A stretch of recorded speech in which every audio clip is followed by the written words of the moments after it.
High ഫിലസ് ലോകത്തിൽ ഏറ്റവും കൂടുതൽ ആളുകൾ ഉപയോഗിക്കുന്ന ഒരു സോഷ്യൽ മീഡിയ പ്ലാറ്റ്ഫോമായ ഇൻസ്റ്റഗ്രാം നിരവധി പുതിയ ഫീച്ചറുകളാണ് ഇൻസ്റ്റഗ്രാം അടുത്ത് ഇറക്കി കൊണ്ടുവന്നിട്ടുള്ളത്. ഇപ്പോഴത്തെ ടെലിഗ്രാമിൽ ഉള്ളതുപോലെ തന്നെയുള്ള ബ്രോഡ്കാസ്റ്റിംഗ് ഫീച്ചർ ഇൻസ്റ്റഗ്രാമിൽ കൊണ്ടുവരാൻ പോകുന്നു എന്നാണ് പുതിയ റിപ്പോർട്ടുകൾ പറയുന്നത്. പുതിയ ബ്രോഡ്കാസ്റ്റിംഗ് ചാറ്റ് ഫീച്ചറായ ചാനൽ ആരംഭിക്കാനാണ് ഇൻസ്റ്റഗ്രാം ഇപ്പോൾ തീരുമാനിച്ചിട്ടുള്ളത്. ഇപ്പോൾ ടെലിഗ്രാമിലുള്ള ബ്രോഡ്കാസ്റ്റിംഗ് ചാനലുകൾക്ക് സമാനമായിരിക്കും ഇൻസ്റ്റഗ്രാമിലെയും ബ്രോഡ്കാസ്റ്റിംഗ് ചാനലുകളുടെ വർക്ക്. ഇൻസ്റ്റഗ്രാമിലെ ക്രിയേറ്റേഴ്സിന് അവരെ ഫോളോ ചെയ്യുന്നവർക്ക് ഫോട്ടോസ്, വീഡിയോസ് അങ്ങനെയുള്ള മെസ്സേജുകൾ ബ്രോഡ്കാസ്റ്റ് ചെയ്യുവാൻ വേണ്ടി ഈ ചാനൽ ഉപയോഗിക്കുവാൻ കഴിയും.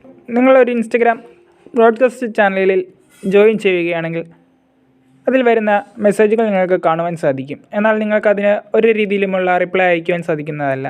ചാനലുകൾ മ്യൂട്ട് ചെയ്യുവാനും അതിൽ നിന്ന് ലെഫ്റ്റ് ആകുവാനും സാധിക്കുന്നതാണ്. ഒരു ബ്രോഡ്കാസ്റ്റ് ചാനലിൽ നിങ്ങൾ ജോയിൻ ചെയ്ത് കഴിഞ്ഞാൽ സാധാ ചാറ്റുകളെ പോലെ തന്നെ അതും മെസ്സേജ് കാറ്റഗറിയിൽ തന്നെയാണ് കാണുന്നത്. മെറ്റ അവരുടെ അപ്ഡേറ്റുകൾ യൂസേഴ്സിൽ എത്തിക്കുന്നതിന് വേണ്ടി മെറ്റയുടെ ബ്രോഡ്കാസ്റ്റിംഗ് ചാനൽ ഓൾറെഡി തുടങ്ങിയിട്ടുണ്ട്. വരും സമയത്ത് ഫേസ്ബുക്ക് മെസ്സഞ്ചറിലും ബ്രോഡ്കാസ്റ്റ് ചാനലുകൾ എത്തുമെന്ന് റിപ്പോർട്ടുകൾ പറയുന്നു.